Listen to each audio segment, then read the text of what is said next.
Welcome back to Midpoint, the outreach director for the Survivors Network of those abused by priests, Barbara Dorris. And let's bring in the attorney who represented 5 New Jersey men who claimed they were abuse victims in the Newark Archdiocese, Gregory Gianforcaro. Mr. Gianforcaro, thank you so much for joining us. Barbara, thank you so much for being here as well. Ed, thanks very much for having me. Let me ask you first, if I can, with regard to the case that you followed here. The Archdiocese made a settlement payment to 5 men for $650,000. That was back in May of 2013. As you look back on that case and look at some of the others we talk about today, is there any doubt in your mind that from a legal standpoint, the Newark Archdiocese and others connected with the Catholic Church are doing everything they can to stonewall these investigations instead of help, or are they finally coming around to helping? No, I think, frankly, with regard to the Newark Archdiocese, I think, Ed, that they're stonewalling. And I think, frankly, most of the dioceses in this country are stonewalling. And I think a lot of the religious orders are stonewalling as well. Where is that coming from? Is that coming just from the local archdiocese, or again, in your opinion, is this coming from higher up, and in the case of the Catholic Church, from Rome?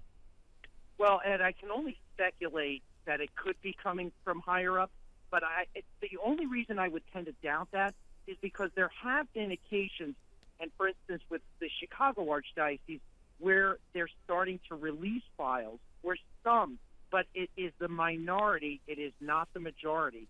And you know, back in 2002, in the wake of the Boston scandal, the bishops all met together in Dallas and preached openness and transparency.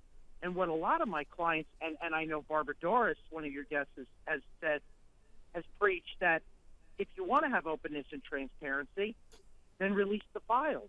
And I just don't see that happening. Is it time? Because, and Barbara, I'm going to ask you this question as well, but first, let me ask you on this one, Greg. Regard to a lot of these documents that have been released in Chicago, there's a number of things that have been redacted. There's a lot of blackening out that's gone on here, no doubt for privacy issues. And again, I'm going to ask you from a legal standpoint, is it legally possible that it would be time for the Catholic Church to say, get rid of the blackening out, get rid of the redacting, we must name these people, we've got to get them out because we have evidence that they have been involved in a crime? I think so. Now, I do have to say that there should be some respect given for the names of the victims, because obviously we're talking about children. I don't know if Barbara would agree with me, but no, but not just names of the children. I'm talking about the names of the priests themselves. I understand with regard to the children, right, you don't want to do that, but stop holding back the names of those that you have evidence that actually were involved in abuse. Absolutely. You've got to come out. You got to do what the Boy Scouts did a few years back. Now, that was in response to a lawsuit as well. But if you're going to have openness and transparency, Ed, you have to have openness and transparency, and you have to release the files. Barbara, what is it going to take then to get to that transparency? Because obviously the Catholic Church keeps saying we want to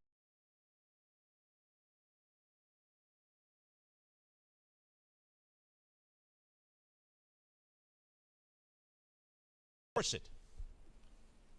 That's the the $64,000 question. We not only need the names of the predators, we need the names of those men, the church officials.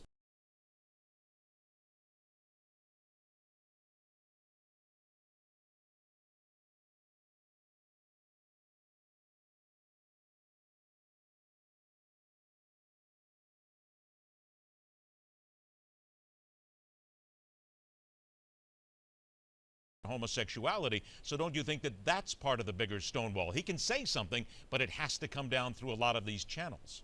But he's made no attempt. He has a convicted bishop. The bishop in Kansas City, Missouri, Bishop Robert Finn, has a criminal conviction for child endangerment and yet continues to run a diocese. Cardinal Regali got caught in Philadelphia with 21 predators still in ministry. Nothing happened to him. So his message to his bishops is very clear. If you protect, enable, and shield predators, you will be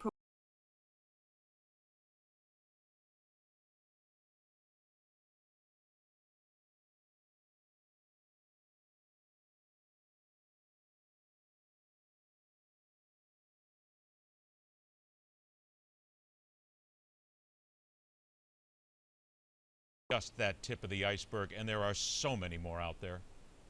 Ed, I hope so. I'll tell you this. Barbara is absolutely correct. You know, I hear people saying what a great Pope we've got, what a great Pope we've got. But, you know, I don't see anything trickling down. I don't see any evidence that there's any change. So until that happens, I'm going to reserve judgment.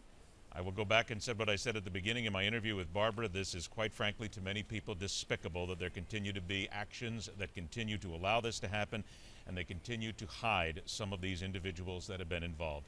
Gregory Gianforcaro and Barbara Dorris, thank you so much for joining us. I hope we get the chance to talk again.